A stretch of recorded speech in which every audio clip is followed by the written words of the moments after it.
हमारा आज का टॉपिक है कर्म का आयुर्वेद में महत्व। प्रीवियस टॉपिक में हमने पढ़ा कर्म के लक्षण पढ़े थे और कर्म के भेद पढ़े हुए।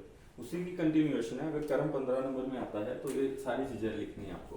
कर्म के लक्षण, कर्म के भेद, कर्म का महत्व, कर्म और गुण में सिमिलैरिटी, कर्म और गुण में डिसिमिलैरिटी। तो आज हम पढ़ेंगे कर्म का आयुर्वेद में क्या महत्व है और कर्म का आयुर्वेद के कर्म का गुण के साथ क्या साधर्म में सिमिलैरिटी है, कर्म का गुण के साथ क्या बेहतर है, ये टॉपिक।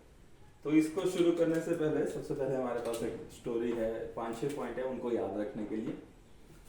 स्टोरी होती है जग्गू, जग और जगत। कोई भी बंदे का नाम आप समझ लीजिए, जग, जग्गू, जगत, कोई भी बंदा है, ठीक है। उसको धात रोग होता है। धात रोग तुमने पढ़ा होगा रेलवे स्टेशन पे जाते जाते, धात रोग ही मिले, समझ आओगे तुम देख के। जगत को जग और जगत को धात रोग होता है। जगत को धात रोग होता है और रोग का कारण जानने के लिए, धात रोग का कारण जानने के लिए वो आयुर्वेदा कॉलेज में जाता है। तो कारण जानने का काम करता है हमारा रोग निदान डिपार्टमेंट। रोग निदान डिपार्टमेंट जिसमें पैथोलॉजी वगैरह होती है। जग, मिस्टर जग को धात का रोग हो जाता है। वो रोग का कारण जानने के लिए रोग निदान डिपार्टमेंट जाता है और रोग निदान डिपार्टमेंट में देखता है कि बच्चे रोग निदान डिपार्टमेंट में द्रव्य का वर्गीकरण पढ़ रहे हैं। द्रव्य का वर्गीकरण इन द्रव्य गुण टॉपिक, रोग निदान में भी द्रव्य गुण का टॉपिक पढ़ते हैं। मतलब पता नहीं क्यों, मतलब होता है, कहीं पढ़ते हैं। तो जग जगत धात का रोग हो जाता है। रोग का कारण जानना है, रोग निदान के क्लास में जाता है, डिपार्टमेंट में जाता है। वहां बच्चों को देखता है कि जो इंटर्नीज और स्टूडेंट्स रहते हैं वो द्रव्य का वर्गीकरण पढ़ रहे होते हैं, यात्रा कमा रहे होते हैं। देन वो अपने डायग्नोज करवाने के बाद वो चिकित्सा लेके निकल जाता है। ये स्टोरी है। जग को धात का रोग होता है, रोग का कारण पता करने रोग निदान डिपार्टमेंट जाता है। वहां द्रव्य का वर्गीकरण पढ़ रहे होते हैं स्टूडेंट्स, रोग चिकित्सा पता करके निकल लेते हैं। तो ये स्टोरी है, ठीक है, इसको याद रखिएगा। तो सबसे पहले पॉइंट पे आता है हमारा जग, मतलब जगत का कारण।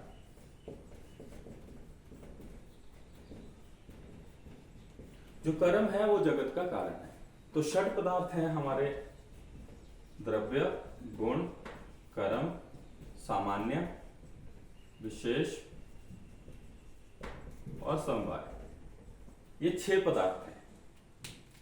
तो 6 पदार्थ, इन 6 पदार्थों से ये जगत का कारण है। 6 पदार्थ जगत का कारण है। कर्म 6 पदार्थ में से एक है, इसलिए कर्म भी जगत का कारण है। इसलिए कर्म की इंपॉर्टेंस है। मतलब कोई भी चीज उत्पन्न होगी उसमें कर्म का इन्वॉल्वमेंट होगा ही होगा। उदाहरण, मान लीजिए आपको इश्क हो गया, इश्क इस कार्य, ठीक है। तो कारण क्या है? कारण यही होंगे। मान लो द्रव्य में होता है कोई पर्सन, कोई इंसान या कोई चीज तुम्हें पसंद आ जाती है। जब चीज और इंसान पसंद आती है तो किसके, उसके गुणों के बेस पे पसंद आती है। उसके गुण का डेफिनेशन ही है जो आकर्षित करे, आमंत्रित, जो आकर्षित और अट्रैक्ट करता है वही गुण है। तो कोई पर्सन या चीज आपको पसंद आ गई, इश्क हो गया। तो इश्क की शुरुआत कैसे होती है? कोई गुण अच्छे लगते हैं। अब गुणों में 2 बातें हैं। गुण 2 तरह के होते हैं। एक होते हैं सिमिलर, तुम्हारे जैसे लक्षण मिल जाते हैं उससे, ए भाई इससे मेरी बड़ी सेम है, सेम लक्षण। सामान्य, सिमिलर। विशेष, कुछ होता है बड़ा हाईली यूनिक और जिससे ज्यादा अट्रैक्टिव होता है, जैसे ब्यूटी या कोई ज्यादा इंटेलिजेंट या कोई यूनिक क्वालिटी या कोई extra talent, dressing sense, way of talk, कई 36 चीजें यूनिक चीजें और आकर्षित करती हैं। तो द्रव्य हो गया, उसके गुण हो गए, फिर सिमिलर, फिर विशेष, फिर इश्क हो जाता है। फिर लोग कर्म करते हैं। रात को 11 बजे बंदे जाते हैं पिज्जे वाले भैया को, भैया पिज्जा बना के दे दो, मेरे बाबू ने खाना नहीं खाया। उस तरह के कर्म होते हैं। तो ये पेपर मैंने लिखना है। मेन कंसेप्ट क्या है? ये जो द्रव्य हैं, ये जो 6 पदार्थ हैं, इनसे जगत की उत्पत्ति होती है। जगत की उत्पत्ति का कारण है। कर्म से भी जगत की उत्पत्ति होती है, कर्म भी जगत की उत्पत्ति का कारण है। ये 2 लाइनें पेपर में लिखने की है। बाकी ये लिंक आप जिनकी मतलब कुछ भी चीज है वो पदार्थ के बेस पे होती है, ताजा ताजा लेटेस्ट उदाहरण उस बेस पे भी। उसके बाद आता है दूसरा पॉइंट है, जगत को धात का रोल होता है। धात से आपने धातु साम्यता रखना है। कर्म धातु साम्यता का, कर्म की वजह से धातु साम्यता होती है। तो धातु साम्यता मतलब क्या है, जो भी हमारे रोग होते हैं, जो भी रोग होते हैं हमारे, उसमें या तो दोष इम्बैलेंस होंगे या तो धातु। तो यहाँ दोष और धातु जो इम्बैलेंस होते हैं, दोष और धातु इम्बैलेंस होते हैं, उनसे बीमारी होती। तो उनको बैलेंस करके हैं, उनको अगर साम्य आपने कर दिया, साम्य मतलब बैलेंस करना धातुओं को, तो बीमारी ठीक हो जाएगी। तो धातुओं को बैलेंस करने के लिए आपको काम करना पड़ता है। जैसे मान लीजिए उदाहरण के तौर पर मोटापा, आप मोटे हो गए तो आपको कुछ ना कुछ काम करना पड़ेगा। तो आप क्या करेंगे, वॉकिंग पे जाएंगे, डाइट पे जाएंगे, तो काम करेंगे, कुछ ना कुछ कर्म करेंगे, दिनचर्या में बताई हुई चीजें फॉलो करेंगे, सुबह जल्दी उठेंगे, एक्सरसाइज करेंगे, अभ्यंग करेंगे, उद्घाटन करेंगे, कुछ ना कुछ कर्म करेंगे, जिससे धातु साम्यता। तो कर्म करके धातु साम्यता आती है, दिनचर्या सद्वित का पालन करके धातु साम्यता आती है। तो इंपॉर्टेंट क्या है कि कर्म करके, अच्छे कर्म जिससे धातु की साम्यता लाने वाले कर्म करके धातु साम्यता आती है और आरोग्य आता है। ये इसकी हेल्दी होने के लिए इंपॉर्टेंस। देन थर्ड पॉइंट, रोग के निदान में। थर्ड पॉइंट इज रोग। पहला पॉइंट था जगत का कारण, दूसरा था धातु साम्यता, तीसरा है रोग का कारण।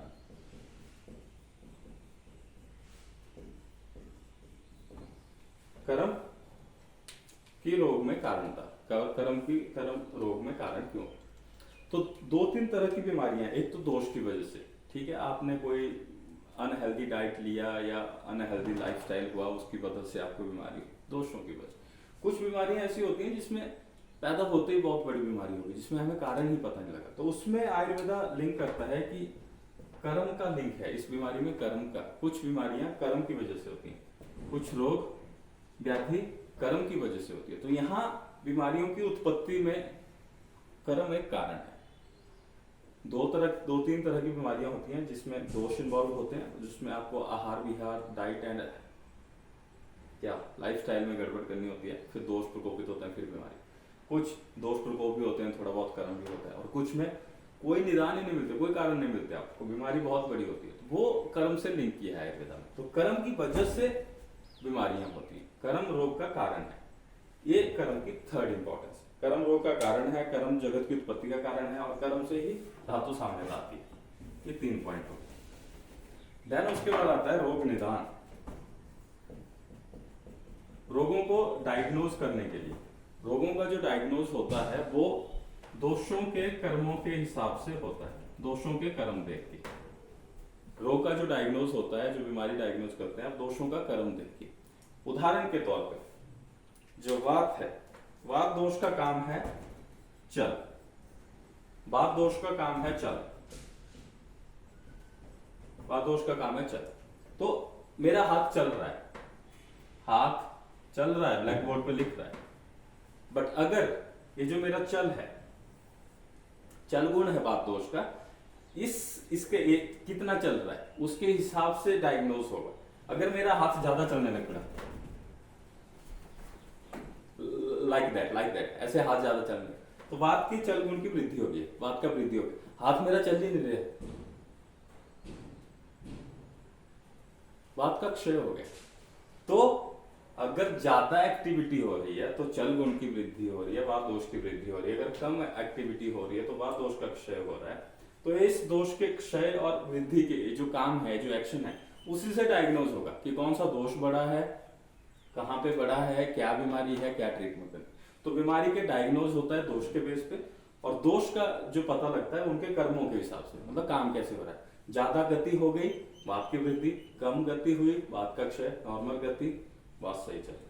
तो रोगों का निदान दोषों के कर्मों के हिसाब से होता है। एक चौथा पॉइंट है जो आपको याद रखना है। 5वां पॉइंट, द्रव्य का वर्गीकरण। कर्मों के हिसाब से ही द्रव्यों का वर्गीकरण किया जाता है, और द्रव्य के वर्गीकरण में ब्रह्मणीय द्रव्य की हम बात करें। ब्रह्मणीय से आपको दो शब्द याद रखने हैं, बह बाहुबली, ताकतवर आदमी, मोटा तगड़ा हट्टा कट्टा आदमी। ब्रह्मणीय मतलब जो ताकत देने वाला है, जो ताकत और नरिशमेंट देने वाला। तो जो द्रव्य ताकत देने का काम करते हैं, जो द्रव्य ताकत देने का कर्म करते हैं, उनके हिसाब से क्लासिफाई किए गए हैं कि ब्रह्मणीय द्रव्य। कर्षणीय द्रव्य जो कमजोरी लाते हैं, जो कमजोरी लाने का काम करते हैं वो कर्षणीय द्रव्य, जो ताकत देने का काम करते हैं वो ब्रह्मणीय द्रव्य। तो ये जो क्लासिफिकेशन है वो द्रव्यों के काम के ऊपर, द्रव्यों के कर्म के हिसाब से बनाई हुई है। ताकत देने की क्षमता, ताकत देने का काम जो द्रव्य कर रहे हैं वो ब्रह्मणीय हो गए, कमजोरी लाने का जो काम कर रहे हैं वो कर्षणीय हो गए। तो यहाँ काम के बेस पे इनकी वर्गीकरण किया गया। देन लास्ट पॉइंट है चिकित्सा।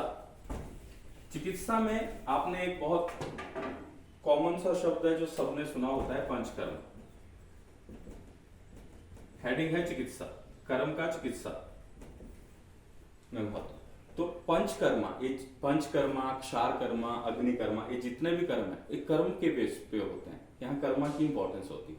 तो पंचकर्मा, क्षारकर्मा, अग्निकर्मा आप ऐसे ही याद रखिए, कर्म की इंपॉर्टेंस होती है। तो ये आपकी आयुर्वेद में कर्म की इंपॉर्टेंस थी। 6 इंपॉर्टेंस थी। जगत का कारण, धातु साम्यता लाने में कारण, रोगों का कारण, कर्मज व्याधियों में रोगों का निदान, रोग डायग्नोस करते थे वात की क्षय वृद्धि की वजह से। देन द्रव्यों की क्लासिफिकेशन जिसमें ब्रह्मणीय, बाहुबली, ताकत देने वाला ब्रह्मणीय द्रव्य। देन चिकित्सा, कर्म, पंचकर्मा, कर्मा की वजह से 5 कर्म बताए हैं जिसमें पंचकर्म होता है। अग्निकर्म जलाना, क्षार वही मतलब तेजाब जैसा, लाइक ऐसा होता है। तो ये कर्म का आयुर्वेद में महत्व हो गया।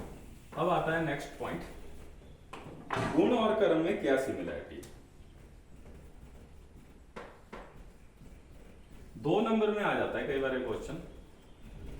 सिमिलरिटी को साधर्म्य बोलते हैं, तो कंफ्यूज नहीं होना है। पदार्थ विज्ञान में थोड़े टिपिकल वर्ड यूज होते हैं। साधर्म्य होता है सिमिलरिटी। तो तुम्हें पता है द्रव्य, गुण, कर्म, सामान्य, विशेष, समवाय, दोनों सारे पदार्थ हैं। तो दोनों पदार्थ हैं। अब द्रव्य की डेफिनेशन क्या होती है? द्रव्य वो होता है जिसमें गुण और कर्म समवाय संबंध से रहते हैं।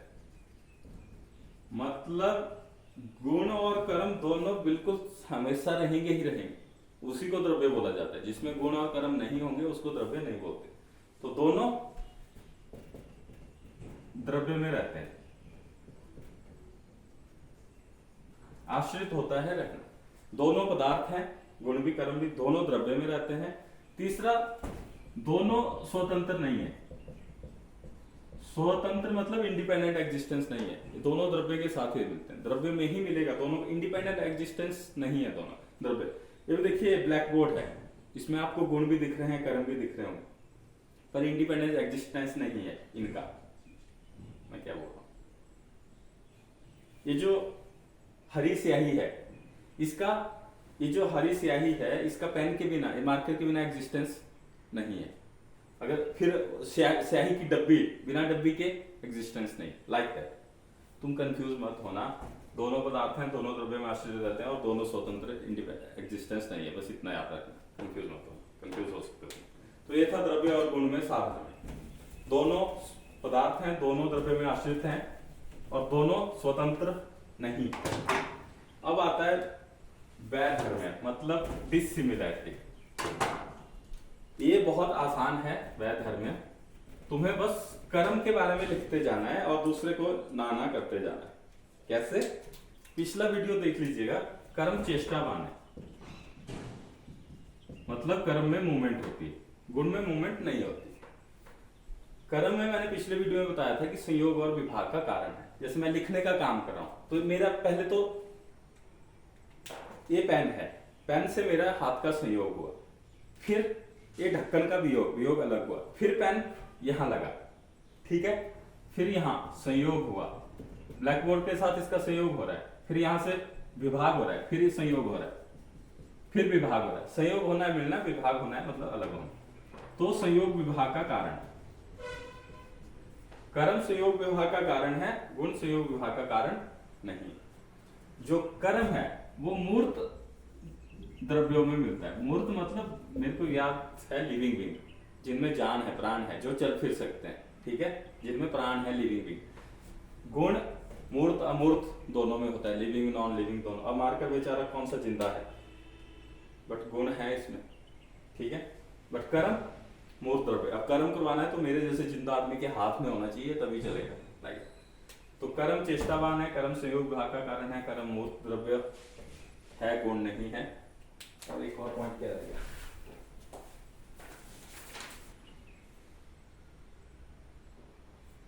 कर्म सर्वव्यापी द्रव्यों में नहीं पाया जाता। सभी द्रव्यों में